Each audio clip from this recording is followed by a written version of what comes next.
Hi, everybody. How are you doing? Ooh, let me turn this off. There we go. Hi, my name is Luke Thomas. Welcome. UFC 288 is in the books. It is done. It is over.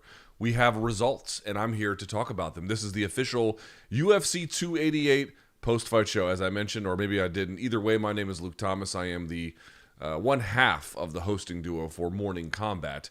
Brian Campbell usually joins me. We are a tandem, a duo. But just for tonight, it'll be me getting to the results of UFC 288. So if you're joining me now, thank you so much. I really appreciate it. Thumbs up. Yeah. Hit subscribe. Do all the fun stuff that you normally do. Yeah. Let's get to it. I mean, I give usually warnings about spoilers and shit, but do we really got to do that? I don't think we really got to do that. You know what's about to happen. Results, reactions, analysis, everything. Let's get to it without further ado, shall we?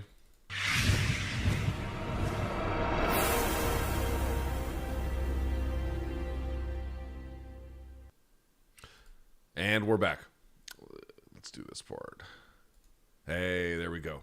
I helped my family members move today, so if I look like shit, I mean, I normally look like shit, but if I look extra special like shit, it's because I literally moved boxes and furniture all day, and then I came basically right here. So what you gonna do? That's life. All right. So UFC 288 is over. Let's get to the results. I'll turn this little window off here. Okay. I just knew this was going to happen. I did think Sterling was going to win, so I got that part right. I'll get to the results here in just a second. But more that you just knew the result was going to be like the kind that got the most people pissed off. I don't know. I had a weird feeling. These two together were going to make like a good fight. And I do think in the end, it actually was not a great fight by any stretch, but a good one. Definitely a high level one. Definitely tactical. Competitive. Very competitive. But in the end, here's the result. Aljamain Sterling retains his UFC Bantamweight Championship, defeating Henry Cejudo via split decision. One judge had it 48-47 for Cejudo. Two other judges had it 48-47 for Aljamain Sterling. Cards on the table, I had it 48-47, basically 3 rounds to 2 for Sterling. But I really recognize that you could give two. I think I gave him,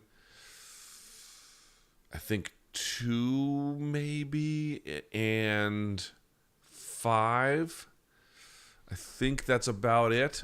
He was thinking that he won 2, 4, and 5. 4 he didn't win at all. 4 was not close. I think 3 might have been close. I'll look at some of the numbers here in just a second. But my initial point to start this post-fight show was, I just had a feeling these two were going to combine for like whoever won in the end. People were going to be pissed about it, or there was going to be like a weird controversy. Sterling is often in fights that, this one didn't end weird in the sense of the fight itself, but that the scoring controversy followed him afterwards.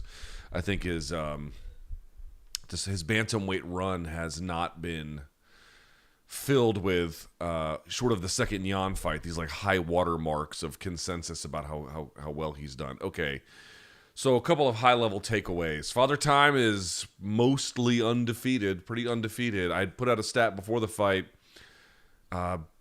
We've been over this a million times, from 125 to 170. If we're looking at the age of UFC fighters in title fights, 35 and older, what was their record? The record was 2-28, and 185 and up, it's like 50-50. It's pretty close.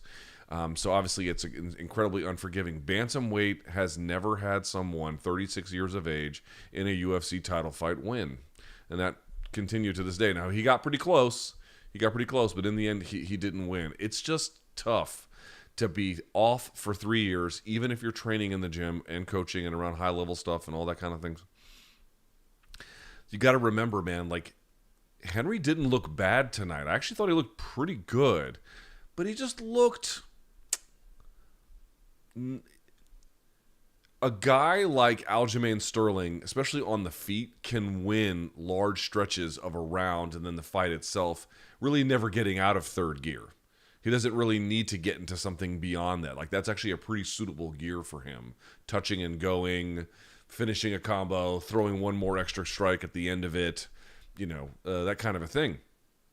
And never really trying to like land super hard and get, positionally overcommitted. Although there were certain times he was getting to that. He was getting a little bit undisciplined. But in general, his striking can kind of stay there, and it does pretty well for him. And he's especially pretty good early on, maintaining distance, maintaining range, really giving Cejudo some problems in that regard. He did have some success in the wrestling. Again, I'll pull up some of the numbers here in just a minute. With able to get to the back, never really threatening with the chokes. Henry Cejudo did a really good job of stuffing takedowns in open space. Against the fence, it was a little bit more difficult. And then you saw a lot of kind of vintage Cejudo in the sense that, like, even if you look at his early fights against like Dustin Kimura, he was able to get takedowns relatively easily, but then he kind of had to hold, 3/4 stacks or cow catcher positions to hold guys, which really didn't put him in a great position for ground and pound. In fact, Sterling's, once he gets the takedown, his wrapping, shelving, holding of the legs gives him much more ability to wrist capture, ground and pound.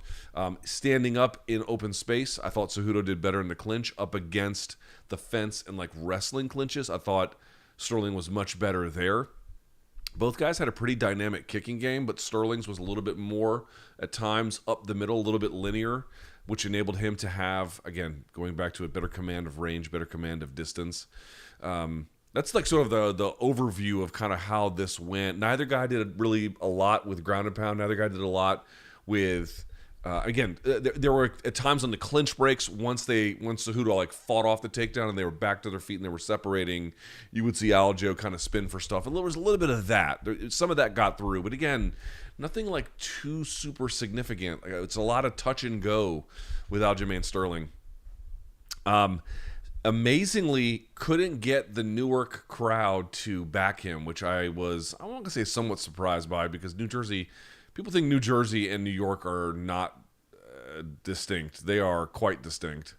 And although in certain ways New Jersey like doesn't mind being like the little brother, in some ways they love to assert how much better they are, which they're not. But Long Island, I guess, is a little bit further away for the Jersey crowd than they're willing to accommodate. But it also kind of showed that like Cejudo was really riding a pretty big wave of momentum, not from active competition, but from I think popular growth of his name. I think in the last 3 years, he's kind of buttressed his resume and burnished his image by like some of this coaching success that he's had, and like the YouTube stuff as well. I think has really opened up a lot of people's eyes about his insight and his vision and everything else. And that I think people had warmed to the cringe thing finally over time. They had really gotten behind it, and even in New Jersey, despite its relative proximity to Long Island, the crowd was not pro Sterling at all. I want to circle back. I want to get to these numbers here in just a minute, but I want to say something before we move into that space. Namely, I was really hoping for Sterling's sake that if he won, like obviously what you want is for the right guy to win, the better guy to win. I'm sure some people think that's Cejudo. Again, it's not a crazy thought at all. It was very close. But it's also not crazy in any way to think that Sterling won. It's a very reasonable position. It's not hard to find 3 rounds for him. I think you can find 3 rounds for Henry, but I think it's easier to find 3 rounds for Sterling. And I had kind of hoped for his sake that a win over Cejudo, even if it was coming off of a 3-year layoff and everything else, that it would finally be this moment for Sterling to kind of turn the corner in getting the fans to recognize this is like really his peak moment. 33 years of age. Yeah, the Dillashaw fight was weird, and the first Jan fight didn't go that great, but the second Jan fight was a triumphant moment, and this would be his chance. This would be his moment to kind of get to the next place. And I just don't feel like he is going to get that out of tonight. Now, from me personally, I have a great deal of respect for Sterling. Again, on Friday's MK, for our OK Bet segment, I picked him to win, which, I get him wrong, I get him right. But my read on this one was, I just felt like because his game is, because he is not a popular attraction or a popular entity, that people are less willing to examine the merits and depths of his game. You even heard Henry post-fight being like, yeah, like you watch him on TV, you think he's X, Y, but then he gets in there and he kind of it's a little more difficult than you thought. Yeah, I mean, like the overall track record on what he's able to do at this point, what he's become, he's a really, really difficult guy to deal with. He can command range. He has good cardio for 5 rounds. Obviously, in the grappling department, especially with the aid of the fence, his ability to, we'd all know his backpacking skills are absolutely tremendous. But again, on the feet, the stance switching, the lateral movement, he can go forward, he can back up, he can go linear, he can go around the corner, he can go in combination, he can go first, he can go second. And a lot of it is not super heavy-handed, but it counts. It pops people's heads back. The calf kicking was good. The leg kicking was good. It was active. It was relatively consistent. Like, he just is he's Chinese water torture, man. It's just a steady, each one, like, doesn't necessarily change the momentum of the round or, you know, stand out as, like, super memorable. But it has this, like, really accumulative effect where after time, you begin to notice just how impactful it's been over time. You begin to realize, like, he's landing. The judges are going to see that. Then you look at some of the volume stats, which the judges don't see. But for the purpose of the broadcast, we get a look at. And those stats are always preliminary until they've got a chance over at Fight Metrics to go through them with a fine-tooth comb. But, you know, for most of the rounds, he had a pretty substantial lead from a volume standpoint. He's a tough guy to deal with. And I kind of thought, man, if he can go in there and really shine, even in a difficult fight against Henry Cejudo, surely that would be the thing to wake people up. But it was a difficult fight. I don't think this is going to be the kind of performance that gets folks to be like, wow, Aljamain Sterling really proved to me that, you know, he's far and away. For people who would identify as Aljamain Sterling haters or skeptics, did they leave tonight more or less convinced about his prowess? I have a feeling that they left just as convinced, if not more, about whatever perceived weaknesses that they see in him. I would imagine that they would carry that forward, given how close it was, given that you didn't see some of the new from Sterling, except a little bit more reliance on his stand-up, but he couldn't really go to the takedowns in any kind of consistent way, especially not in open space. But even in general, again, we talked how there wasn't much ground and pound. There was that one sequence maybe in the third where he had Cejudo doing the splits or coming, tried to take the back off a single hook and couldn't quite get it. Again, Henry was just really, really, really good with that kind of thing. I feel like Sterling is going to head into the Sean O'Malley fight. And honestly, even if he wins that, what are people going to say? They're going to say, what? O'Malley can't wrestle. Of course Sterling won with the backpack thing. Like, they're going to say that, you know? He just seems to be unable to, I think, a certain portion of the audience, certainly the one in attendance tonight, and perhaps more generally outside of that, he just hasn't really put together a title campaign, I think, that has captured the fan base's imagination. Now, that being said, let's look at some of these numbers. Because, you know, in the end, it's like, how much does he really care about that? Also, I thought the thing with Sean O'Malley was a little bit weird, right? Like, they brought in Sean O'Malley to set up a future fight, and they only do that if the champion really calls them in. And even then, sometimes they don't do it because the security can get weird. Merab taking his jacket, which was bizarre. Nice jacket, too. But they bring him in, and they have this kind of shouting match, but everyone's still kind of bitter about how, or at least in attendance, everyone's bitter about how the fight went, so they end up having a bit of a shouting match. I guess it's fine for future hype packages if that's the direction they're going to go, but it didn't do a lot for me in the moment. I don't know what your mileage certainly may vary. It didn't feel all that compelling, but okay, let's get to some of these numbers here, can we? Shall we? All right, let's do that. So, for this fight, let's see. Yeah, Sterling just much more active.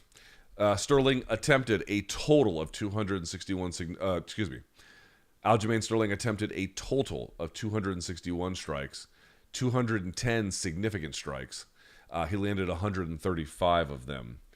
Cejudo attempted a total of 219 strikes, or just 174 significant, and landed only 99 of them. He was 3 for 8 on takedowns for a successful rate of 37%. He had a total of 5 minutes and 6 seconds of control time, but a lot of that is going to be spent along the fence, not just on top on the ground.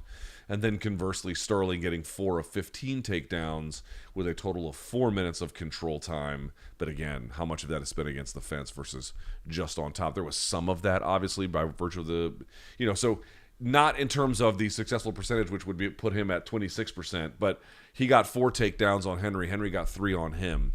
Again, not really in the end. For a bout with 7 takedowns, the takedowns, I wonder, they might have mattered in scoring in close rounds, maybe. Again, not saying that they should, but you have to at least posit that they might have played that role. But in terms of like the pragmatic realities of what scored and what didn't, what was very effective and what wasn't, for a bout with 7 takedowns over 5 rounds, I didn't feel like they were super, super impactful. Sterling getting 2 of them in round 1, Cejudo 1 of them. Both of them getting 1 in round 3.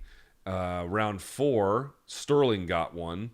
And then in round 5, Cejudo got 1. Couldn't hold it for a minute. Neither could Sterling in round 4. Let's look at targeting, because I think that's going to be much more interesting. Yeah, boy, their numbers are nearly, not close to identical, but very similar. This is interesting. This is shots landed by target. They both targeted the head 37% for Aljamain Sterling, 35% for Cejudo. To the body, 37% for Sterling, 30% for Cejudo. And then the leg, 25% for Sterling, 34%. 34% for Cejudo. And, of course, most of them in the distance, a little bit in the clinch. And then here, landed by position for Sterling, 5% on the ground. Cejudo, 1%. 1%. Numbers by round. Again, these are quantitative, not qualitative. Sterling to Cejudo, 20-7 in round 1. 29-31. So Cejudo probably may have edged out that round. Round 3, again, these are numeric totals. Round 3, 26-15 in favor of Sterling. Round 4, 36-19 in favor of Sterling. Round 5, 27-24 in favor of Cejudo. Cejudo, at least numerically, outstruck him more in round 2 and round 5. Some of the interesting parts of the stand-up were I mentioned in general, like there's a gear that Sterling can get to where he's popping and going, right? He's landing, maybe he's pot-shotting like a 1, a 1-2, a 1-2-3, and then he's off again. When he sticks to that rhythm, he's actually quite effective. There were times where you would see he would kind of bait low, do the whole John Jones, reach for the ankle pick, and then come around the back. You saw a couple of that. You saw a couple times he would throw a right hand and he couldn't roll back the other way, so he does what's called a slip in, where usually if I throw this hand, I want to wait and then roll underneath to the opposite side, but sometimes you have to keep going based on momentum. Again, it's called a slip in, not a slip, but a slip in. And so he throws it and then keeps going that direction. There were times Cejudo almost greeted him there, got pretty close. You know, you could see him trying to like sort of reset and get back to where he wanted to go. It was a classic kind of in certain ways. Again, in terms of the stand-up department, it was kind of a classic kind of Sterling victory. We were talking about Cejudo. I thought his leg kicking was pretty good. Some of his checking was pretty good. Just wasn't quite active enough. I mean, again, I also think the distancing, that 7 or 8 inch reach disadvantage, also a height disadvantage where he has to he doesn't punch level, he has to punch up. I think that can hurt you, or at least it can make landing a little bit more difficult over time. I think some of that played a role as well. I think he was a little bit surprised by Sterling's grappling prowess along the fence, even if he was a worthwhile competitor in terms of nullifying most of that. I think that was definitely in play. He was definitely the harder hitter. His body kick, I thought, was pretty excellent. It just felt like to me, like, again, Sterling is just kind of like a little bit of like a light rain, man. It just has this effect where it almost mesmerizes is a strong word, but you can get caught up where several minutes can pass and he's landed really well on you. There's good diversity to it, both in terms of stance and timing and setup, and the feinting's pretty good as well. Again, combining the takedowns with the striking, what that does for him and how it opens it up. But in the end, I think a lot of it really just came down to the fact that Sterling able to throw more in volume, able to throw more in a linear fashion, and able to throw through the course of 5 rounds. That set up a lot of different things. You add in the additional takedown threat, and it put him in that position. There was some interesting analysis, I thought, from Dean Thomas on this bout, where he discussed the high kind of stance that Cejudo had early. He got away from that a little bit later, because he kind of thought it put him in a disadvantageous position to return fire. And he let go of that a little bit over time, I think, to make himself a little bit more mobile. That wider stance kind of reduced his mobility a little bit. I think he needed it to keep up with, or to corner Sterling. And so by using that to corner Sterling, he had to kind of get away from, I think, what makes him a little bit more of a nimble striker than the sort of stand-up, more boxer-wrestler stance a little bit.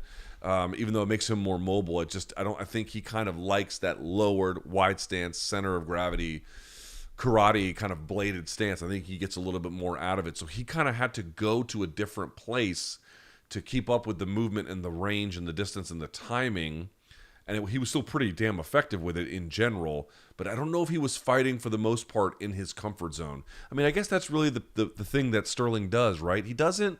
I mean, yes, for guys like Sandhagen, he ran over him, and there's guys where he's able to get like really forms of dominant control. But against some of these very top guys, like these close rounds with Jan, these close rounds with Cejudo, he brings them out of their comfort zone a lot. In the case of Jan, I thought he had more direct attacks on his weaknesses.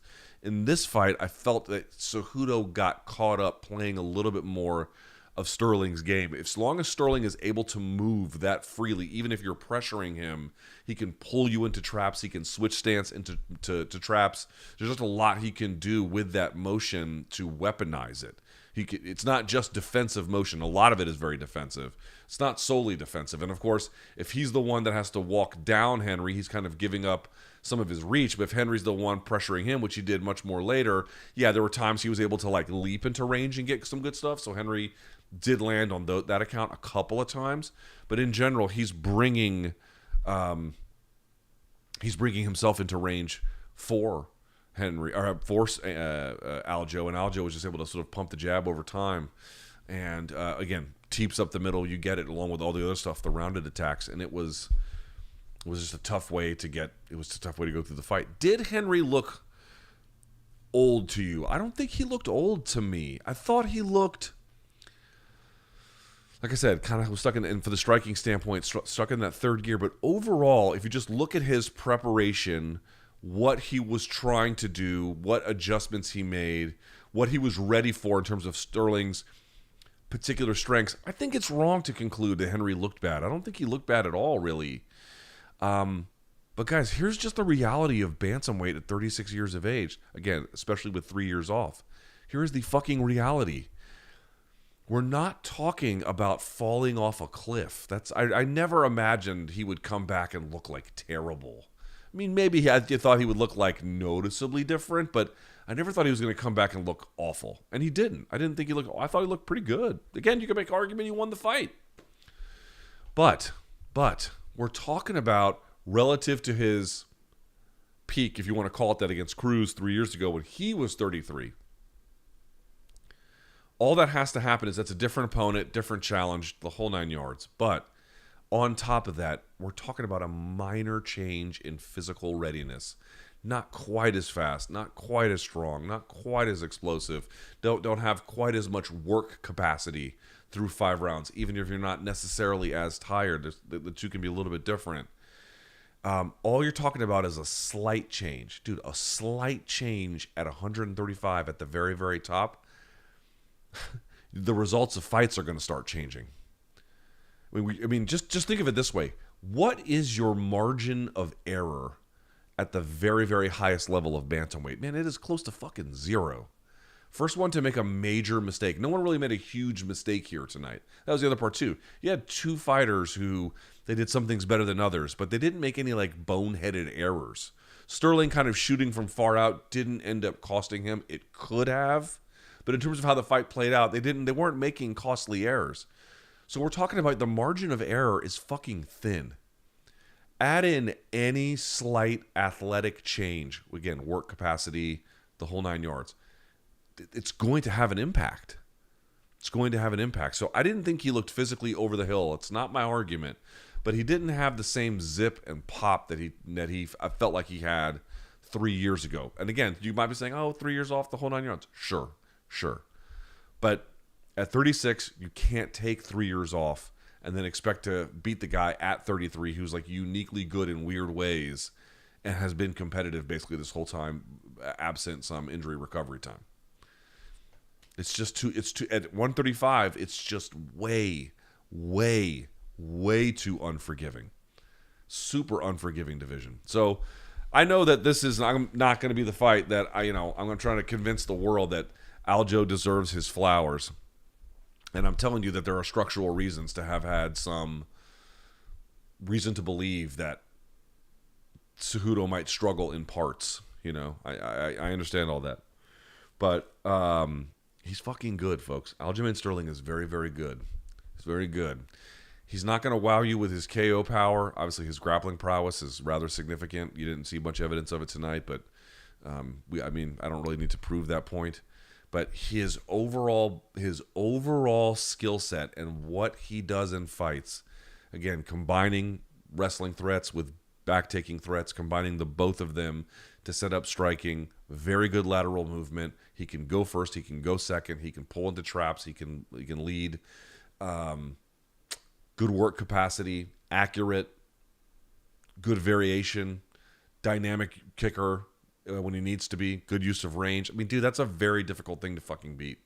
Like with Dominic Cruz, there was a lot of resetting he was able to take advantage of.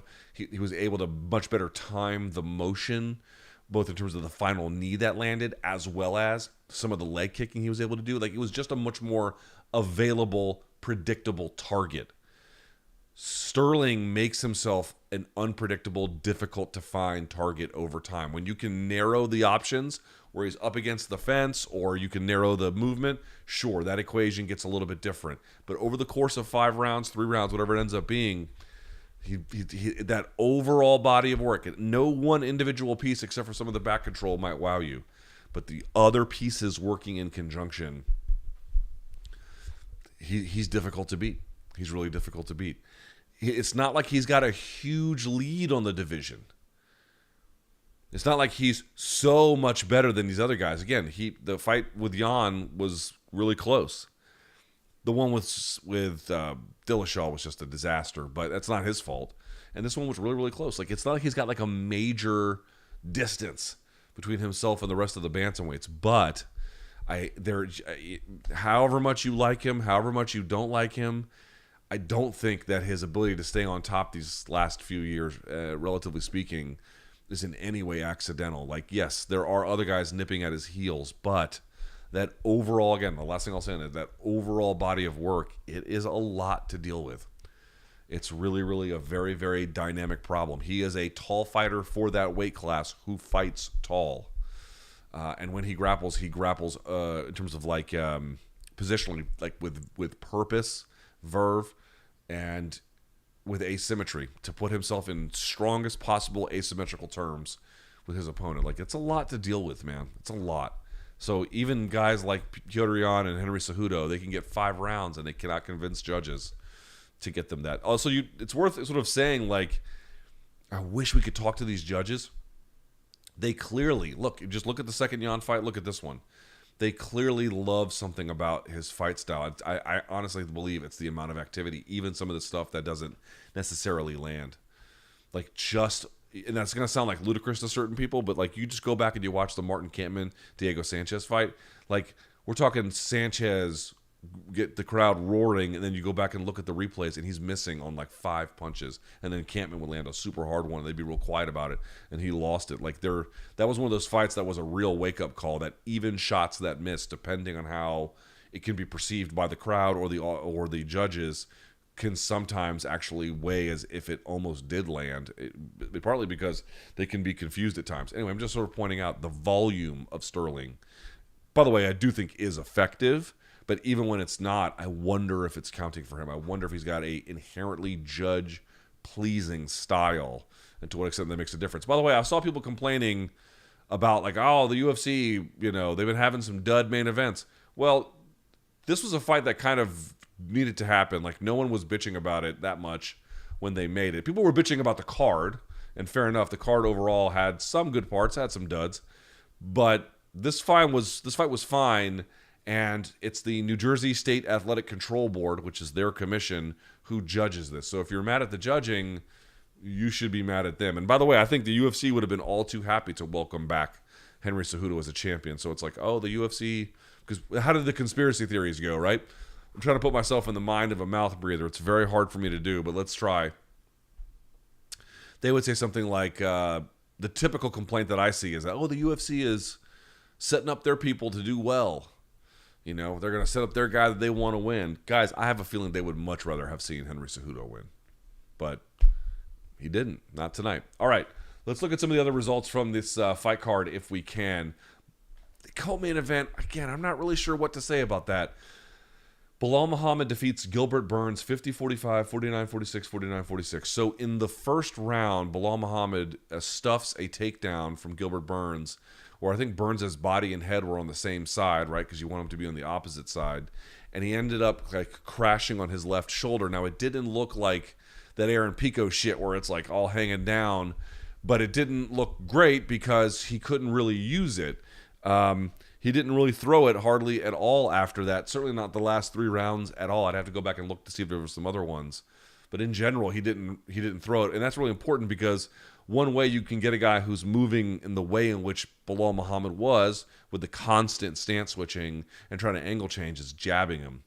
And that was his jab hand. He couldn't jab for shit. He had to throw and like fake takedowns and then like throw overhand rights. He could barely land anything. He was able to land some decent kicks. Really, here's the reality.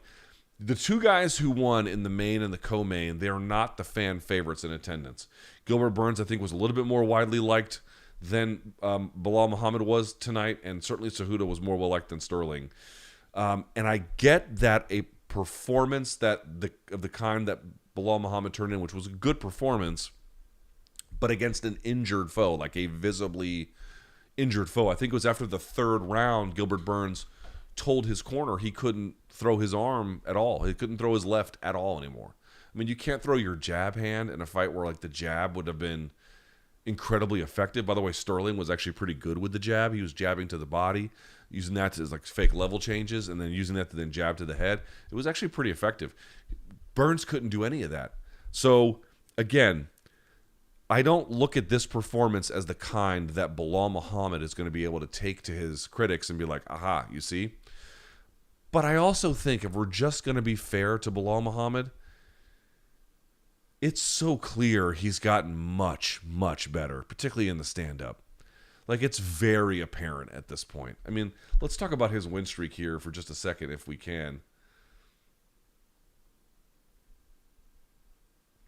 Okay, so he lost to Jeff Neal. He's got 3 losses in the UFC. One to Jourdain, that was his UFC debut, a decision. He got KO'd in the first round at UFC 205 by Vicente Luque. Then he went on a 4-fight win streak. He lost to Jeff Neal via decision in January of 2019. He hasn't lost since. Since then, he beat Curtis Millender, Takashi Sato, Lyman Good, Diego Lima. He had the no contest weird thing against Leon Edwards. Then he beats Demian Maia. Then he beats Wonder Boy. Then he rebounds and beats Vicente Luque. Then he stops Sean Brady inside of 2. And then he did what he did to Gilbert Burns tonight. I mean, I don't know how you can look at his movement, how he shut down the takedown. He's physical for a welterweight. In this particular case, on the defensive end, not even on the offensive end. I don't know if he even got a single takedown. I have to look at the numbers. Did he even attempt a single takedown on Gilbert Burns? I don't think he did. Nope, he sure didn't. Well, I mean, okay, Gilbert Burns has got nasty jiu-jitsu, but I'm just pointing out that was his bread and butter. That was the only way he could win previously, and look at him now. And again, but Gilbert was injured. Yes, Gilbert was injured. But between the last 2 fights, the win streak he's been on since January of 2019, it is so evident to me and so very much not up for debate that his movement is better. He's got better setups. He can set traps. His cardio looks pretty good. He took this fight after Ramadan on 3 weeks' notice. Didn't look to me like his cardio was really impacted in any kind of super noticeable way. Gilbert Burns is a fucking demon who called him out for this fight. I don't think he wanted to make it at 185 and he still accepted it at 170. Still made weight and still looked the way that he did. I know there were some videos that were circulating pre-fight being like, oh, is Belal injured? And he didn't look great. I will admit, I saw them. It was him like getting on and off the scale or walking up steps, and you'd be like, I don't know, my man looks a little bit banged up. Didn't matter in the end, man. He had everything he needed and then some to get this win tonight. Now, the reality about this is it's hard to know exactly what kind of inference you can draw from beating a guy this injured, number one. And number two, we all kind of wondered, well, if you have a really strong showing tonight, is there a chance you could leapfrog Colby Covington?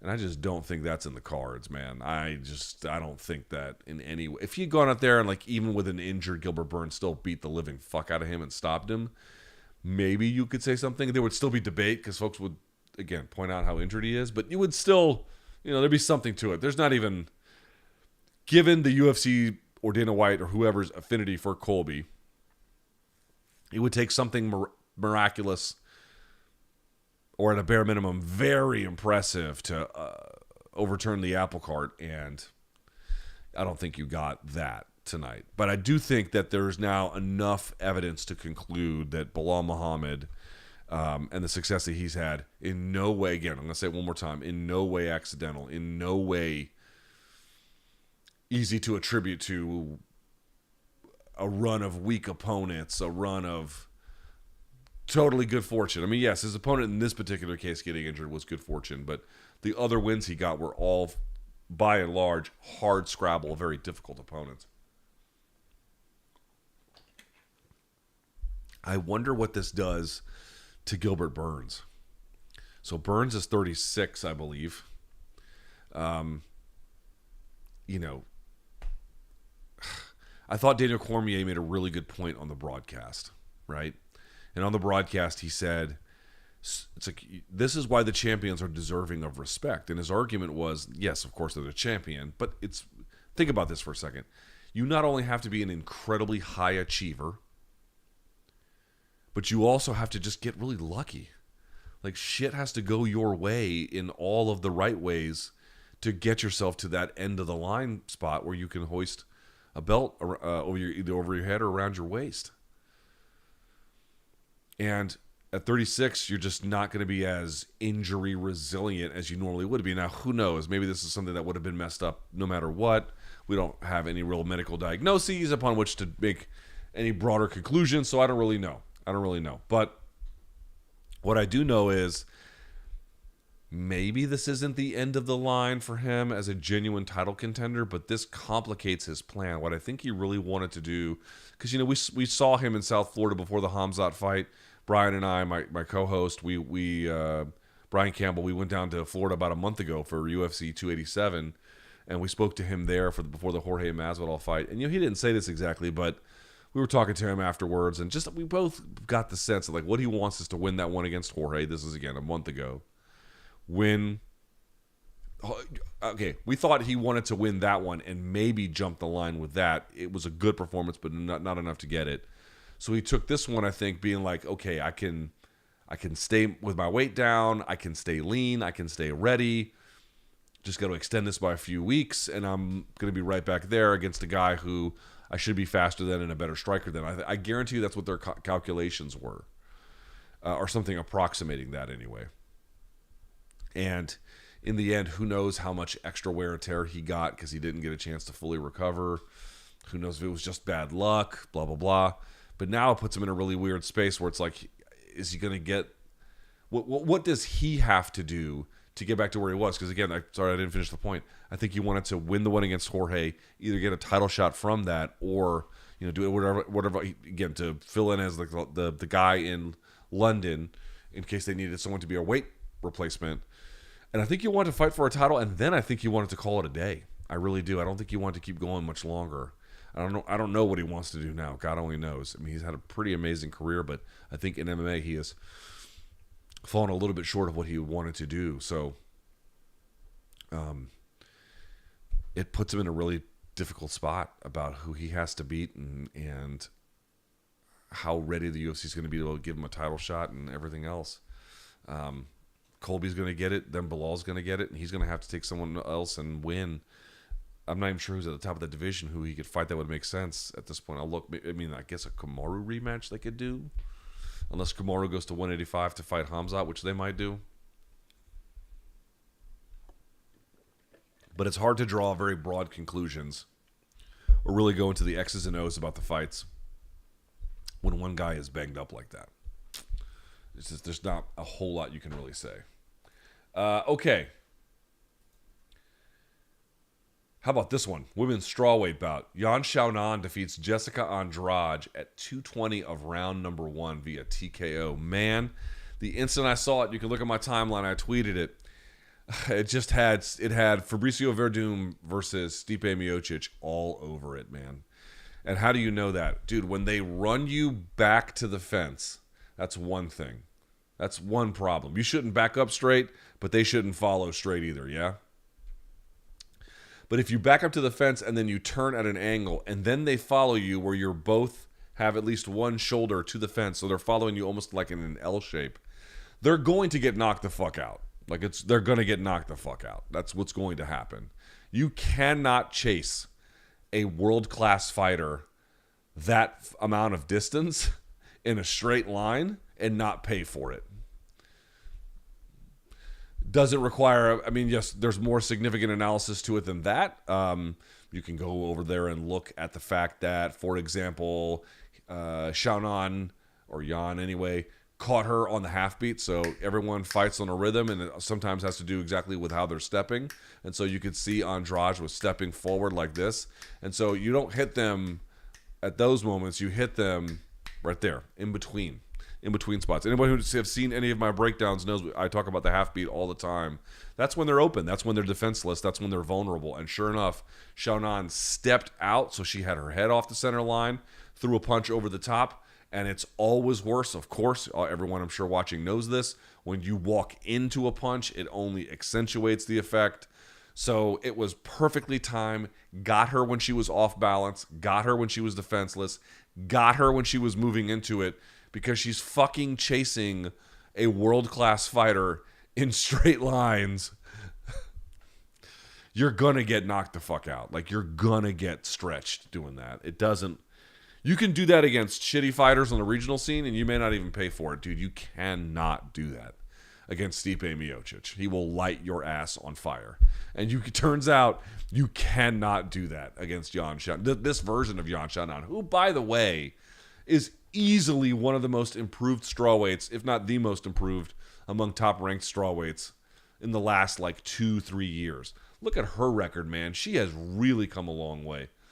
She had good numbers and had some good wins. She beat Angela Hill. She beat Karolina Kowalkiewicz, and then the Gadelha win. You're like, okay, through 2020, she's on her way. And then she had the back-to-back losses to Esparza and Rodriguez. I think that really lit a fire under her competitively. And so she has the Mackenzie Dern win, which she looked pretty good in, although there were some tough moments. And then just absolutely blowing the doors off Jessica Andrade. She's 33, so right now she's really coming into her own. Now, I will say Andrade has had a habit of overrunning opponents and getting hurt as a consequence, or just, being a little bit reckless in it and paying for it. For example, against the other Chinese fighter that they may set up with this one, Zhang Weili. Sort of not the same kind of circumstance, but sort of similar-ish principles about striking. She ended up here. But Yan Xiaonan, I think, has really, really sharpened up, man. She used to be kind of like a volume striker, I think, because she needed to be. She just had to put something out into the fight and then build on it if it worked to win. Less so understanding what works for her in X circumstance, what works for her in Y circumstance. Part of the reason I believe, for example, that Aljamain Sterling has really risen to the top of the bantamweight division is because he understands and has a fight style that works for him. It really has. He took something where he was just kind of throwing shit at the wall a few years ago to see what stuck. But then he got a chance to see that, and now he has sharpened it and refined it, and he's got a whole system built in where it works. It seems to me like on the striking side anyway, Yan Xiaonan has something like that. Yan Xiaonan has just much better decision-making, much better timing, better setups, better vision. She's seeing the field, so to speak, much more clearly. Now, again, Andrade is making it easy for her in a case like this. Just following along the... I'm telling you, you follow someone along the fence line at a high-level fight in UFC, and, dude, you're going to get cracked. You absolutely cannot do that shit. And I think she was trying to double up on her outside hooks. So she was... I'd have to go back and look, double check. Is it still up on my feed? Let's see. I tweeted about it. Well, I want to see it if I can. Where was that? Canelo won tonight. I don't know if y'all saw that. Nah, it's gone now. Dagger. In any case, I saw there was a couple times she was trying to catch her by doubling or tripling up on her hooks, trying to get Xiaonan moving into that position. And then I think overran, and then maybe, and I think that's what happened. She was like trying to throw multiple hooks on the same side and then follow with the right as she was stepping through. But you're doing it in straight. Guys, you cannot attack in straight lines, and you cannot retreat in straight lines. Anyone good is going to set you on fire for it. Boxing, I don't know enough about kickboxing to really say, but certainly in MMA, like, dude, you back up in straight lines defensively, they're going to eat you alive. You go forward in straight lines offensively, they're going to eat you alive. Like, you just can't. It's the most predictable thing you can do from a motion and attack line standpoint. You know, you just can't do shit like that. But I think, to me, to land a shot that cleanly, yeah, the other person has to make mistakes. That's true. It's true. But the person doing the attacking has to have good timing, good commitment, pocket presence, and for her to get out of the way so she avoided trouble while throwing her own.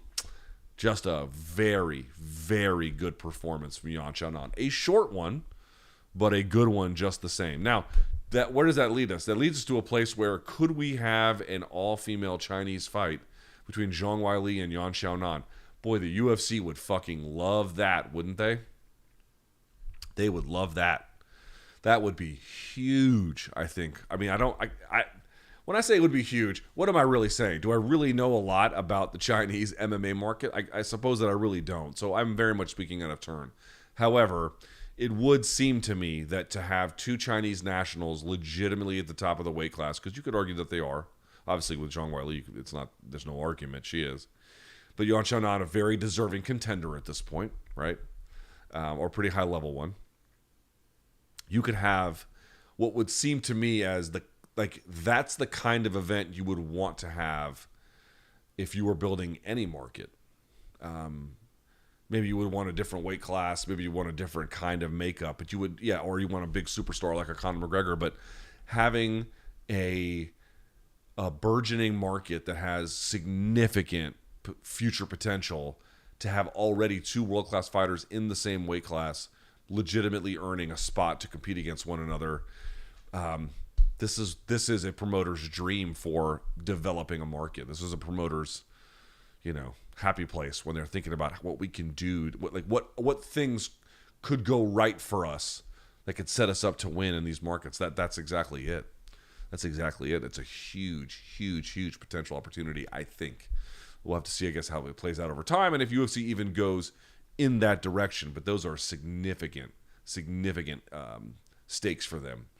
Also, weirdly, about Jessica Andrade, I know I was willing to write off the Erin Blanchfield performance because she took it on short notice. And Erin Blanchfield's a fucking hammer, right? She's a hammer. But I don't know, man. Like, let me look at her record. Like, the thing is, Andrade is so hot and cold. There's just times when you're like, my God, she looks like she can beat anyone in the world. And there's times where I'm like, dude, how the fuck does she lose this way? So she's had two of these in a row now, two losses, one in the first round, one in the second round to Blanchfield.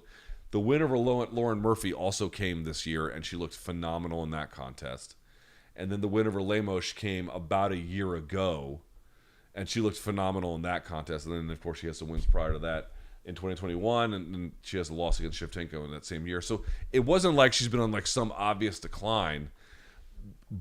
She looked good against some top contenders at 125. The fight against Lemos was at 115.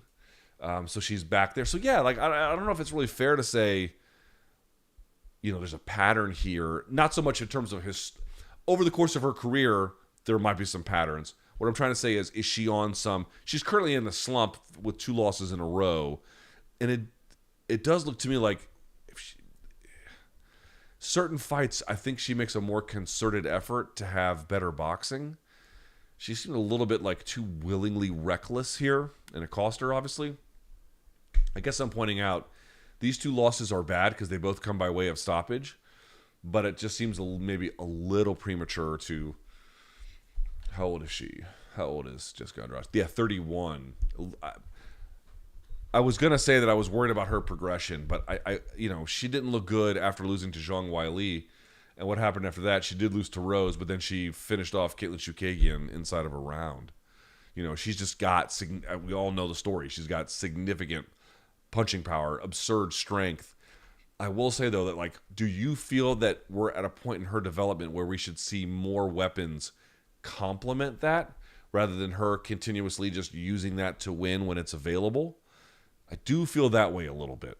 I do feel a little bit like, okay, these things are so potent that she'll still win with them eventually no matter what, right?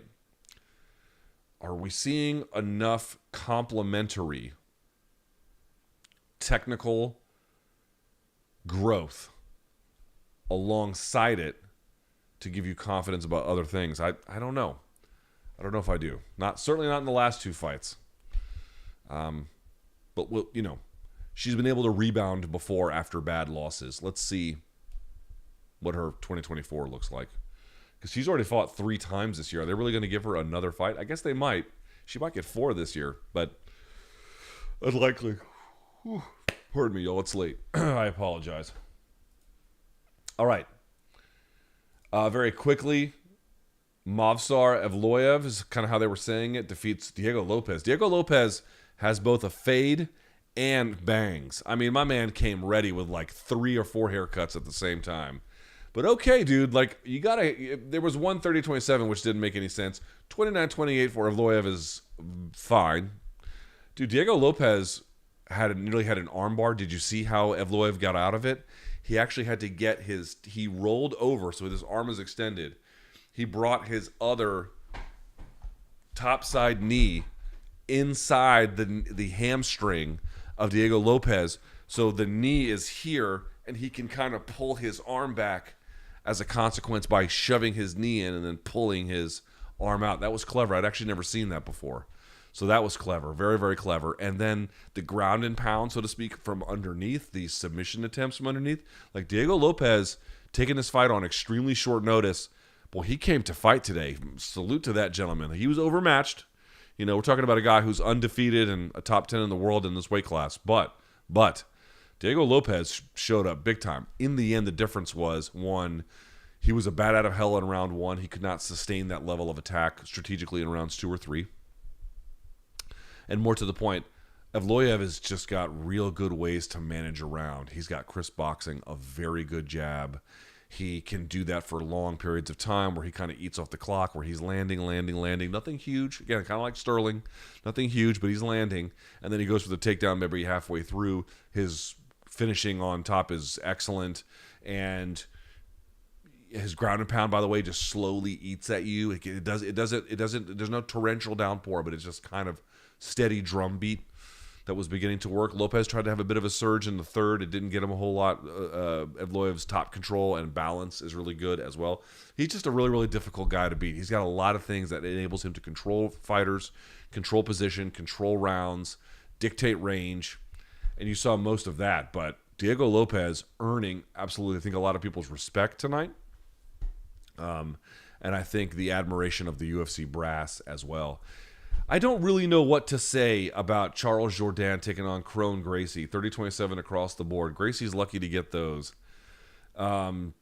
Probably his worst performance ever in MMA. Probably. The guy's been gone for what? Let's see. When was his last fight against Cub? So, excuse me, I'll pull up the record here. His fight against Cub was in 2019, so pre-pandemic. And here he is in 2013. 4 years later, he comes back.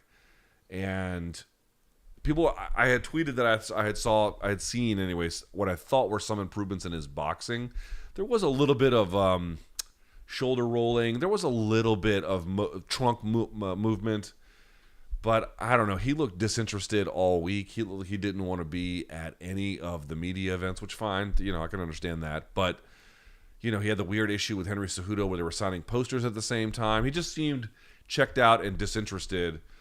He did pull guard, which you can accept from Kron Gracie, one of the few fighters who can pull guard. And I think it's very much understandable and forgivable. So, fine. I didn't mind that, but he couldn't really do a whole lot with it. Jourdain was able to nullify basically everything. He never got swept, never even got close. I think there was a couple of submission attempts. Let me look at the thing from Fight Metric. Let's see. What do they credit him with? By the way, they credit Diego Lopes with 4 submission attempts. It's pretty amazing. Evloev getting 4 of 7 takedowns. But in the case of Kron Gracie and Charles Jourdain, yeah, no sub attempts. I mean, he never even got really close. Listen to this. 80 strikes from Charles Jourdain to 32 from Kron. I can't remember even 32, to be honest with you. That's just insane. Jourdain accumulating 6 minutes and 48 seconds of control time for what it's worth.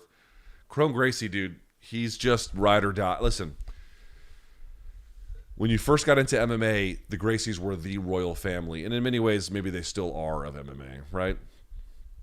It's them or the Nurmagomedovs, like these people that have these like incredible legacies and broad families that have numerous family members competing and winning at a high level.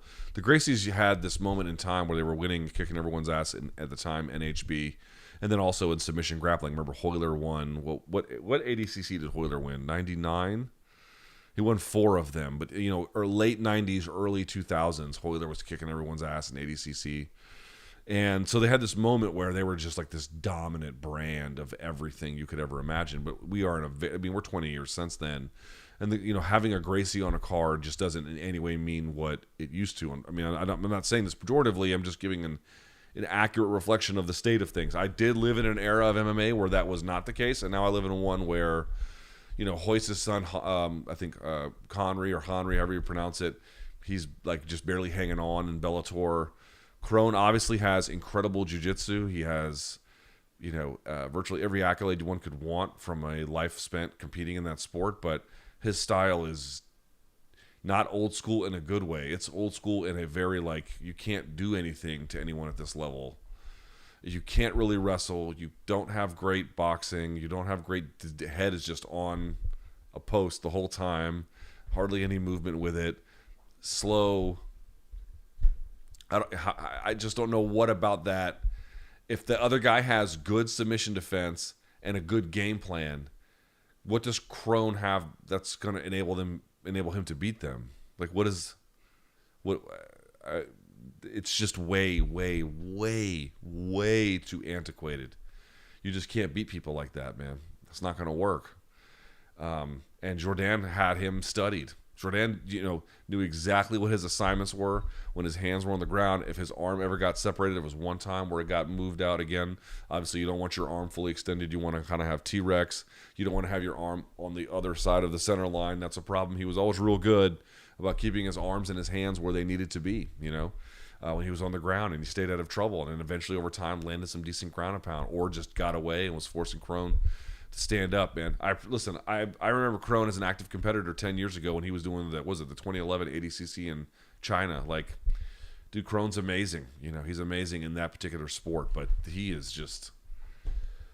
that was a waste of everyone's time today, to be quite honest. I mean, I appreciate what Charles Jourdain was able to do, but that should not have been on the main card. If this is the way he's going to compete, then he doesn't have a future in UFC. I mean, maybe they give him another fight, maybe they don't, but if after 4 years that's the way you look, dude, this is not going to work. It's not going to work, man. So, it wasn't a very fun pay-per-view, huh? I mean, the Xiaonan win was great. Diego Lopes made that fight really fun, but the co-main kind of sucked. The main opener, this one was no fun. And I did think, again, I thought the main event was good, not great, but people seem very dissatisfied with the result, which is inevitable. So, not the best UFC pay-per-view. The last one, 287, was amazing. We'll see how 289 does, but not that amazing. All right, I have got questions that you guys have filled up, so let's get to them and see what you guys have to say. Oops, excuse me. Here we go. Yeah. All right. Is Aljo doomed to suffer the same fate as Tyron Woodley? He's clearly an all-time great in his division, yet the fans just refuse to get behind him. Yeah, there might be something to that. Who wins in an MMA fight between Ryan Hall and Kron Gracie? Everyone thinks Ryan would go to the ground with him. No, he wouldn't. Ryan would strike with him on the feet. I guarantee it. I guarantee it. Henry has done so much in his 3 years of his hiatus, training with the likes of Zhang and Figgy, but he wasted 3 years to fight what should have been his next contender as champ. Yeah, you're right. Does Aljo's ability to get traditional takedowns on Cejudo make a fight with Volk a bit more interesting? I didn't walk away from tonight's bantamweight title fight thinking anyone had a shot against Volk. Boy, let's talk about that for a second. I distinctly recall having a bunch of zeros hit me up, and when I said, like, this makes, when he was like on retirement, he was like, I want to fight Volkanovski, and I'm like, is everyone fucking high? This fight makes no sense. Volkanovski's not a huge featherweight, but in terms of like strength and physicality, he's way bigger than Cejudo. He's got just as high fight IQ, if not higher. He's going to hit a lot harder. He's going to be much more resistant to punching power from a guy like this. Like, what the fuck are we people talking about? And then what I said was, okay, if he goes back in there and he beats Aljo and gets the title, all right, we can talk then. Let's see him do that. He got close. But like, even with it, did you see a guy that was going to beat Alexander Volkanovski tonight? I didn't see that. I didn't see that anywhere. I didn't see that in Kron versus Jourdain. I didn't see it in Lopes and Evloev. I mean, I didn't really see anyone who I thought was like, wow, this guy's got Volkanovski's number. No, dude. Like, Islam Makhachev is one of the best fighters in the world up a weight class, and Volkanovski gave that fucker everything he could handle. Like, come on, man. Like, people are just, you got to be fucking kidding me with this. Has there been a fighter fans didn't want to be champion more than Belal? Boy, you guys did not live through the Tim Sylvia era. I did. If you think people don't want Belal to be champion, boy, do I have news for you. This person writes, I DM'd BC exactly how Aljo was likely to win. Edge out rounds by landing at range and burn the clock grappling. Knew he'd struggle to get takedowns and wouldn't sub Henry. Knew Henry might struggle with reach. Congrats.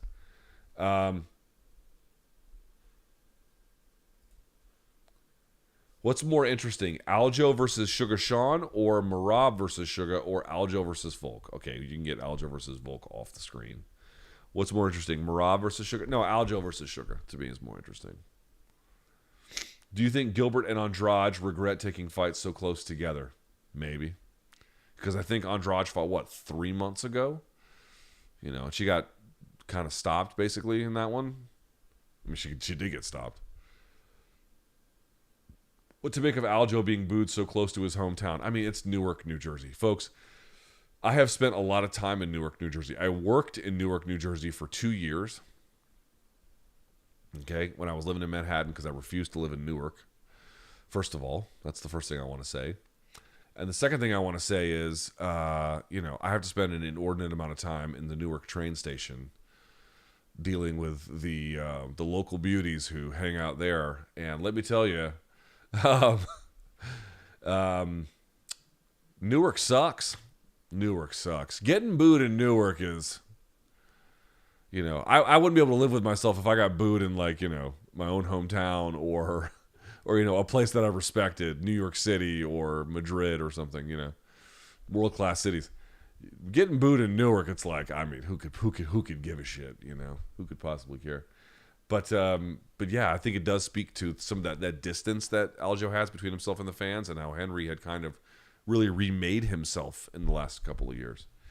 Considering Gilbert was considerably down on the scorecards and being compromised, thoughts on letting him continue the fifth and accumulate more unnecessary damage? Yes, true. Wouldn't have minded if they had stopped it for that reason, but I didn't think he was taking a beating. And for that reason, I don't really mind that they let it continue, especially since you don't really know exactly what kind of future opportunities Gilbert might get. If he was getting his ass kicked in a serious way, I would say differently.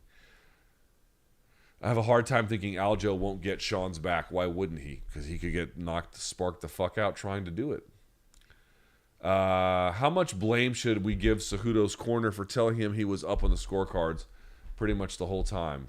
Yeah, I didn't hear that. I mean, I'm not saying it's not true. I'm saying I must have the volume too low. I didn't hear it. But if that's true, that's a real problem. Did Henry Cejudo waste the last years of his prime by being retired? I'm going to argue yes.